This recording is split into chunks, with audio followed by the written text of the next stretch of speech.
Hello everyone, and welcome back to another video. I've got something very special planned today, and I'm going to teach you about how you can make your own TCG and the things that I use in order to create my own. So now, let's get started. So an obvious first step to coming up with any game is to do some brainstorming. Brainstorming is an incredibly important part to any project, and this is the step that allows you to see where exactly you might want to take your game, what your cards might want to look like, and even what the rules of the game will be. But what's that?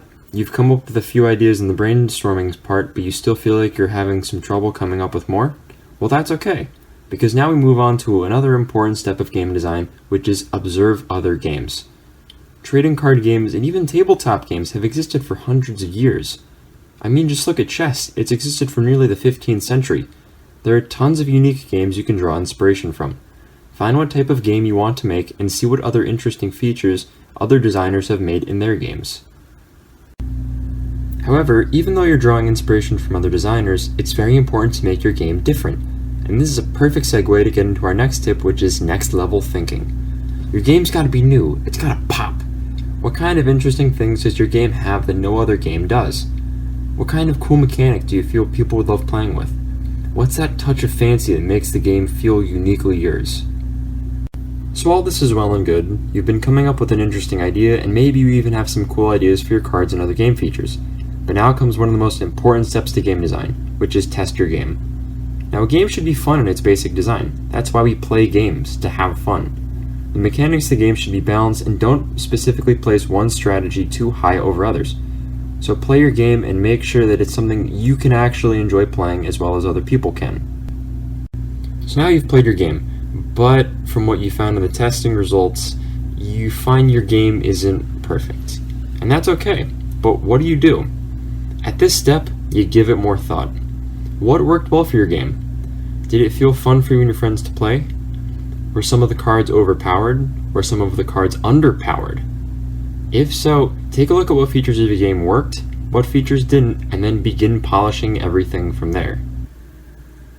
You've played your game, observed it for all its strengths and weaknesses, but even though you've begun polishing it from the give it more thought step, you might still be feeling a little bit stuck. You've looked at your game and seen that there are problems, but you don't necessarily know how to solve them. While in this step, you're going to try something new, trying to add a new feature to the game or just something that you feel like might add some more balance, and invent new solutions. Nothing is ever going to be perfect the first time you try it, and that includes your game. I cannot count the amount of times that I had to make changes to Storm's basic mechanics before I felt the game was relatively balanced. I also can't count the amount of times I had to completely restructure the cards in the game, as well as the different mechanics of the game itself. Like for example, let's look at this card. As some of you know who've seen the cards and you've been following the channel for a while, or you've gotten the game, you'll look at this card and be like, oh, that's Gravius. So there was a point where Gravius used to look like this. And this was what his stats were and his abilities were in the first test. Upon realizing that he was horribly overpowered, I made some more changes. And then he looked like this, and this, and this, until we finally have what he looks like now, which is his final form of Gravius. So when I first started working on the game, it felt like every week when my friends would help me playtest the game, I was showing them what felt like a completely new game every time. Some weeks I'd just completely buff stats to all the fighters, some weeks I'd just drop them all down, I'd take elements in, take them out. So the game changed for us a lot. And in that case, that might be what your game needs to do too. Try out different things and invent new solutions. They might not work, but if you keep trying to come up with something new, something is going to stick and give it that feel of the game that you want it to be. Another important step to game design is to vividly promote your game. While you're continuing to make changes to things like the art or the mechanics, there's nothing wrong with talking to different people and getting a fresh set of eyes to look at what you've made so far. A fresh set of eyes and even a different perspective can be game-changing. Anyways, let other people see your game and see what it's like so far. Now you've come a long way already.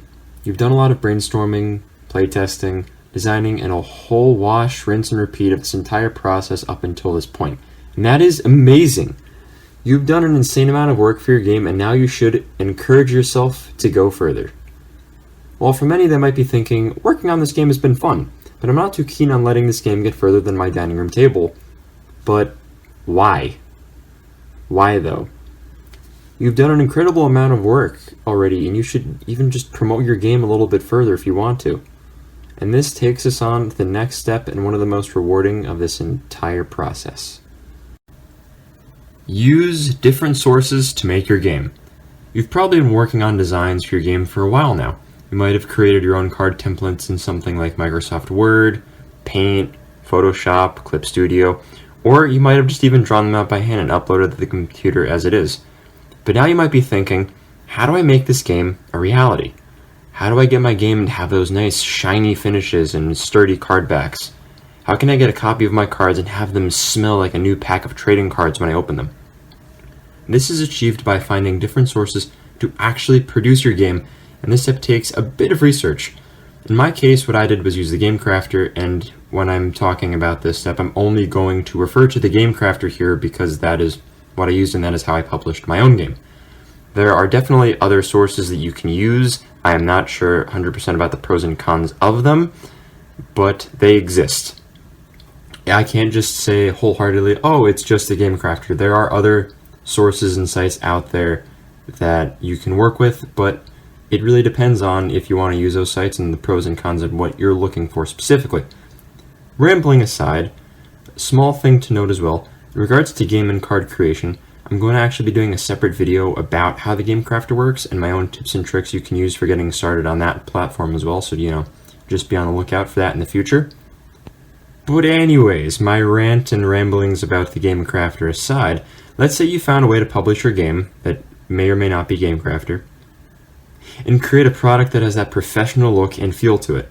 You even go as far as getting one of the first copies you can open up and be proud of what you've accomplished. And that is one of the most rewarding times in this entire process and an incredibly important step. And this is play the game with the people you care about.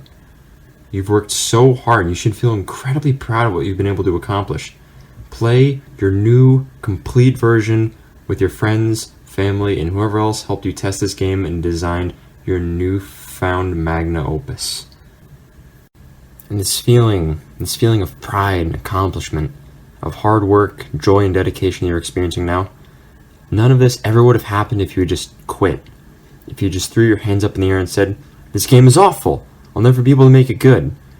If you just took your game, threw it on the table, and picked it up and threw it all over the room, and you just gave up right then and there. But you didn't. So that's why no matter where you are in your game design, no matter what step you're on, don't give up. Being diligent and determined to make something fun is one of the most difficult parts of game design. And it's something that is always there and something you need to keep being wary of every single step along the way. So even if your game doesn't feel balanced at first, even if you can't think of a solution right now, don't give up. That solution will come. You just need to keep working on it. Anyways though, that is all of my tips and tricks to get you started with game crafting and game design, and that is also all the time that I have for today. I really hope that you enjoyed this video. I hope that you learned something new, and I hope that this video has helped and even inspired you to maybe try to make your own games. But honestly, that is all the time that I have for today, and I hope to see you all again next time. Goodbye, everyone.